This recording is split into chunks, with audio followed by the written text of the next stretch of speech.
People keep throwing around the word Microslop, and it didn't appear out of nowhere. It's a nickname that bubbled up because a lot of longtime users feel something important has shifted. The frustration isn't about one update or one bad decision. It's about a pattern that's become hard to ignore. For decades, Microsoft built its reputation on boring reliability. Windows was never perfect, but it was predictable. You installed it, you worked, and the operating system stayed mostly out of your way. That quiet contract has been breaking, slowly at first, and then all at once. The biggest flashpoint is Windows 11. On paper, it's modern and polished. In daily use, many people experience it as restrictive. Hardware requirements suddenly cut off perfectly capable machines.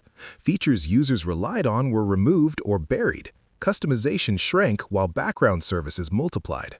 For people running older PCs or carefully tuned systems, it feels less like progress and more like forced abandonment. Then there's the update culture.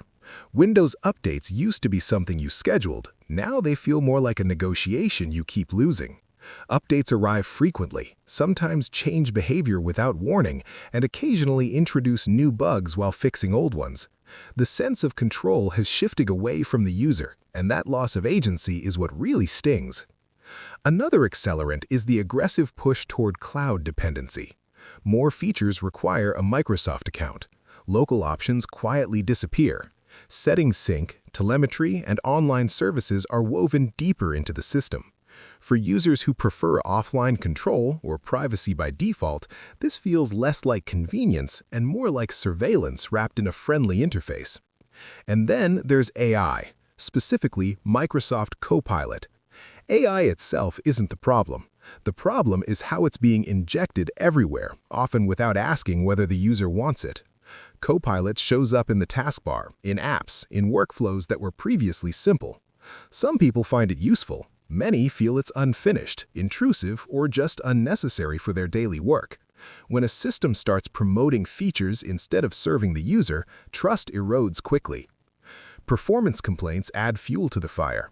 On identical hardware, users compare older Windows versions to Windows 11 and notice higher idle usage, more background tasks, and slower responsiveness. Whether every complaint is technically fair almost doesn't matter. Perception shapes reality, and the perception is that Windows has become heavier while giving less in return. This is where the internet does what it always does. It compresses nuanced frustration into a meme. Microslop isn't a technical critique, it's an emotional shorthand. It's users saying the product no longer respects their time, their hardware, or their choices. Once that sentiment spreads, it sticks, because it resonates with lived experience. What makes this moment different is the alternative landscape. Linux desktops are easier than they've ever been. macOS has a clear identity and hardware synergy. Even older versions of Windows are still remembered fondly. When users feel trapped, they start looking around, and many don't like what they see coming from Microsoft's direction. So the buzz isn't about hate, it's about disappointment. People expected refinement and got disruption. They expected stability and got experimentation forced on them.